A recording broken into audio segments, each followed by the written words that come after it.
So that's it for IR spectroscopy. Let's move on to UV-Vis spectroscopy. So UV-Vis spectroscopy involves what's called electronic transition. And their usual range is from 200 nanometers to 800 nanometers. So this energy level diagram just shows you the difference in energy transition between IR and UV-Vis. And as you can see, IR has a lower energy level transition compared to the UV-Vis transition, or electronic transition due to UV-Vis radiation. And that's expected because from our table or diagram of EMR, IR has lower energy than the UV-Vis. So in the UV-Vis region, so either you're dealing with molecules or atoms, and we'll be talking about molecular UV-Vis first.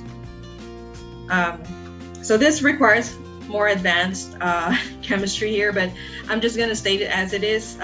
In molecular absorption, there are allowed energy transitions. Yes. So here, the bold ones are the allowed transitions. You have the pi to pi star, n to pi star, and sigma, n to sigma star. And what it simply means is your structure should have a pi bond or a double bond, or atoms with non-bonding orbitals. So the bonds and functional groups that have these characteristics are called chromophores. So here's just an example of an absorption spectra at the UV-Vis region, specifically isoprene. So in UV-Vis spectroscopy, you will encounter what's called Beer's law. That's not the alcoholic beverage, but it's a last name of somebody. So here you see the relationship of absorbance and concentration. And so absorbance is equal to negative log of the ratio between the incident beam intensity and the transmitted beam intensity. And then, of course, you have the optical path length and the molar absorptivity. So these is constant, and then this is based on your instrumental design. So from the simple formula, you can calculate or correlate the absorbance with the concentration. And normally for UV-Vis measurement, you construct a calibration curve first. You calibrate your instrument where you have standards, and then you measure the response absorbance of those particular standards, and then use that curve to calculate a solution of a known concentration.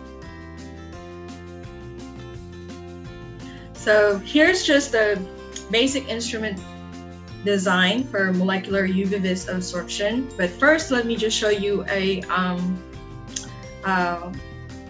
what a spectrophotometer looks like from the outside. If you open this compartment, you will see a sample holder and compartment, and then the sample holder usually is a cuvette made from quartz material. Of course, there are more advanced instrumentation that is available for UV-Vis spectroscopy. So your UV-Vis instrument could either be a single beam spectrophotometer or a double beam spectrophotometer. So single beam, from the name itself, you can only shine light a single beam through your sample holder, and so you have first you have to test the reference, which is sometimes normally a blank, and then you test the sample. So and then you manually calculate the difference in absorbance. On the other hand, in double beam spectrophotometer, you split the energy source into two, and what happens is, because of that, you simultaneously measure the reference and the sample solution, and the difference is read by the difference amplifier, and then you get your signal.